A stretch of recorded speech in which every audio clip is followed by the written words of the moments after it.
Why was it that by the conclusion of the Clone Wars, Grandmaster Yoda wanted his former apprentice Dooku to be killed? Why had Yoda finally had enough and believed this to be the best outcome? Greetings, Acolytes of the Force, and welcome back to the Archives. We've been expecting you. The fall of the great Jedi Master Dooku hit the Order hard and hit Grandmaster Yoda the hardest. Having trained the boy since he was merely a child, Yoda felt a special connection to him. When Dooku ultimately decided to leave the Order, Yoda made sure that a bust of him was made in order to induct him officially into the Lost 20. And Yoda may have actually mourned his leaving. But soon, it came to light that Dooku had joined the Separatists as their leading politician, which now put him in direct odds with the Jedi Order that now served the Republic's political interests. It wouldn't be until the Battle of Geonosis when Yoda would actually come face to face with his former apprentice yet again, where he would have a realization. Tragically, Yoda would sense the dark side inside of Dooku,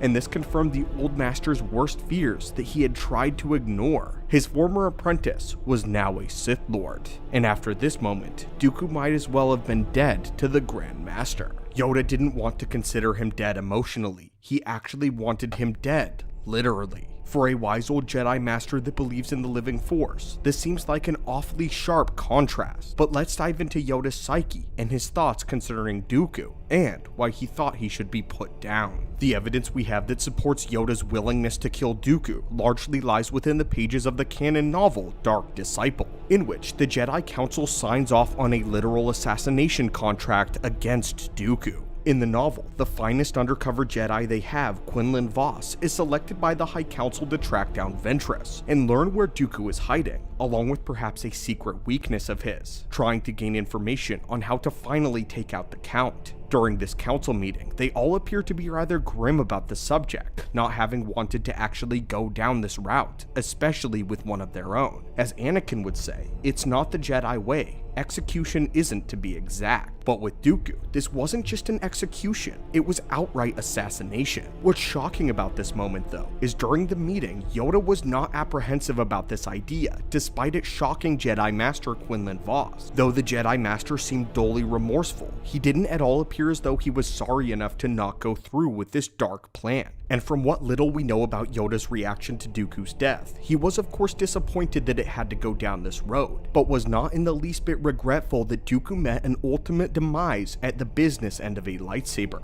Yoda has always shown himself to care about the living Force. The Force flows through, connects, and binds all things, especially those that are alive. It is a Jedi's sole duty to follow the will of the Force, and of course, as the Grand Master, Yoda has shown his ability to calmly navigate his way through situations where he is faced with an enemy, oftentimes without a lightsaber at all. This, of course, was a result of him being exemplary as a Jedi, but when it came to his old apprentice in Dooku, Yoda was all business right from the start. The moment that Yoda came hobbling into the hangar on Geonosis, he would immediately sense the way the room radiated with the dark side right after the battle that had just taken place, and all of the bloodshed. Upon seeing the injured Kenobi and Skywalker laying on the floor, he knew those precise cuts could have only been the handiwork of the blade of Dooku. There was no banter, no witty or reminiscent exchange of dialogue, and Yoda certainly didn't mince words when he said, "The dark side I sense in you." It was from this fateful moment that Yoda may have decided to give Dooku somewhat of a chance, after all the atrocities of the Clone Wars hadn't yet happened, and so Yoda had hope for his fallen student.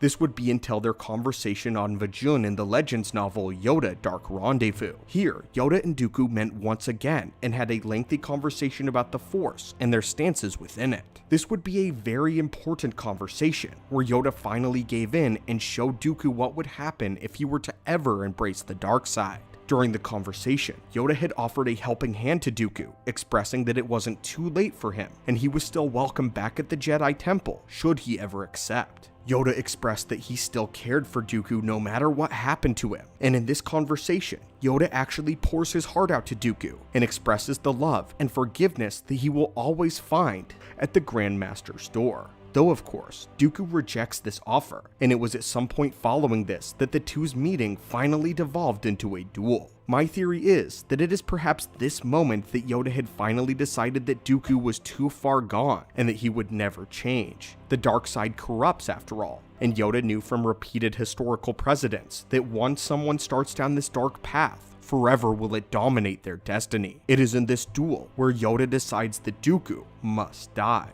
And at one point, Yoda even says softly, "Love you enough to destroy you, I do." This moment captures Yoda's full mind on the subject. Yoda would rather see Dooku dead than in the hands of the dark side. For Yoda, the dark side came with no mercy, no compromise, no bartering, no negotiations. There was only corruption, hatred, and a will to dominate. The dark side will not be reasoned with and could only destroy, never create. If one submitted to the dark side, that was it. They were ruined forever, and they had to see destruction in order to understand. Even Yoda's student. Yoda had seen with Jedi such as Sora Bulk, and he knew of stories from the long past of many Jedi going down this dark path and destroying their brothers and sisters. Jedi whom Yoda considered his children. He certainly considered Dooku to be one of his children. Yoda was a near-perfect Jedi, but he did have attachments, an attachment to the Jedi Order. He did not want the power that was granted to him as the head seat on the council. Yoda curiously stays rather quiet during many council meetings, in fact. It's not the prestige, and maybe it's not even because of their mission of peace. Master Yoda loves the Jedi and loved Dooku. And what's tragic about this relationship is that Yoda carries weakness in the fact that he loves Dooku, and a weakness that Dooku continues to poke and prod at. For Yoda, the only thing that can destroy a Jedi is a Jedi themselves and their decision to turn. This is why, shockingly, Yoda does want to destroy Dooku and does not hesitate in doing so or stating so in this meeting. But Yoda does not want to destroy Dooku because he's cold-hearted and just wants to vanquish an enemy of the Republic. It's quite the opposite. Remember the Grand Master's quote of the dark side. Fear leads to anger, anger leads to hate, hate leads to suffering. Yoda perceives killing Dooku as a mercy kill, as the dark side has only brought Dooku, and those steeped within it, suffering. This is a kill done out of mercy. We again see this when Anakin Skywalker falls to the dark side, and he encourages Obi-Wan to go to Mustafar and kill him. He does not even change this stance on his deathbed in Return of the Jedi, as he encourages Luke to destroy Vader. Yoda likely believed that Dooku was already dead, and now it was just his husk, a husk calling itself Darth Tyrannus. To echo what Obi-Wan said, he ceased to be Anakin Skywalker and became Darth Vader. When that happened, the good man who was your father was destroyed. But if we change this, and we replace Anakin with Dooku, and Vader with Tyrannus, we now see exactly how Yoda viewed the situation. But anyway, my friends, this is why Yoda unflinchingly wanted to kill Dooku, and I hope you enjoyed this holocron and a look into the mind of Grandmaster Yoda. But in the end, do you agree with Yoda's no mercy policy on the darkness? Or do you think fallen Jedi and Sith should be given a chance? As always, my friends, thank you so much for watching. May the Force be with you, and I hope to see you again soon.